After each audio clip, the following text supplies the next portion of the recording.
গ্রামে একটি উৎসবের আয়োজন করা হয় এবং চোরকেও সেখানে আমন্ত্রণ জানানো হয়। সবাই তাকে সাদরে গ্রহণ করে এবং এই পরিবর্তনের আনন্দ ভাগাভাগি করে। তুই আমাদের সঙ্গে উৎসবে অংশ নিচ্ছিস, এটা দেখে খুব ভালো লাগছে।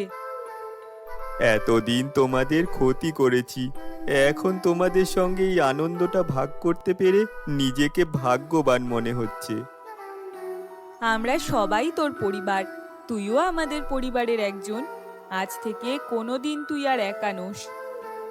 তোর এই পরিবর্তন আমাদের জন্য বড় গর্বের। তুই এখন আর কোনো চোর না, তুই আমাদের বন্ধু। এটাই জীবন, যেখানে পরিবর্তনের সুযোগ আছে। আজ তুই প্রমাণ করেছিস যে সবাই মানুষকে ভালো পথে নিয়ে যেতে পারে। তুই আমাদের জন্য একটা অনুপ্রেরণা হয়ে উঠেছিস, আর আমরা তোর সাহসের প্রশংসা করি। আমাদের গ্রাম সবসময় তোর পাশে থাকবে, তুই আর কখনো একা নয়। আজ তোমাদের সঙ্গে এই আনন্দের মধ্যে থাকতে পারছি, এটাই আমার জীবনে সবচেয়ে বড় সুখ। তোকে নিয়ে আমাদের মধ্যে আর কোনো সন্দেহ নেই, তুই এখন আমাদের গ্রামের একজন গুরুত্বপূর্ণ ব্যক্তি। কয়েক মাস পর চোর কঠোর পরিশ্রমের মধ্যে গ্রামের কৃষিকাজে অনেক ভালো ফলাফল নিয়ে আসে। তার কাজের জন্য গ্রামবাসীরা তাকে আরো ভালোভাবে গ্রহণ করে। দেখ, তুই যেভাবে কাজ করছিস তাতে আমরা সবাই তোর গর্ব করছি। তুই পুরো গ্রামের জন্য এখন উদাহরণ হয়ে গেছিস।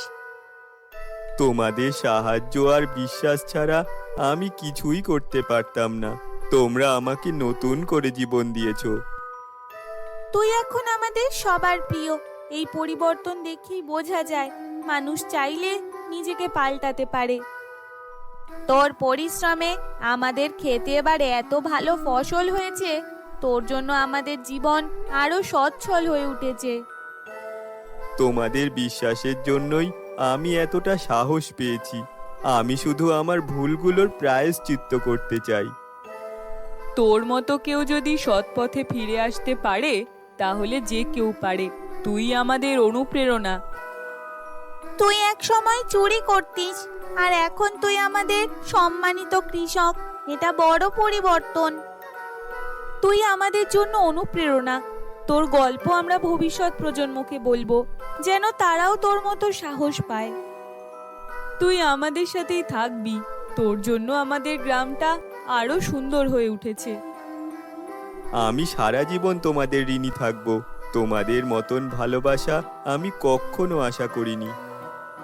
চোর তার জীবনের অভিজ্ঞতা নিয়ে গ্রামের ছোটদের শিক্ষাদানের উদ্যোগ নেয়। সে তাদের সৎ পথে চলার প্রয়োজনীয়তা বোঝায় এবং তার জীবনের ভুলগুলো তাদের সাথে শেয়ার করে। দেখো, চুরি করা সহজ হলেও সেটা মানুষকে অন্ধকারে ফেলে। আমি অনেক কিছু হারিয়েছি, কিন্তু সৎ পথে ফিরে এসে আমি অনেক কিছু পেয়েছি। তুমি কি সত্যি আগে চোর ছিলে?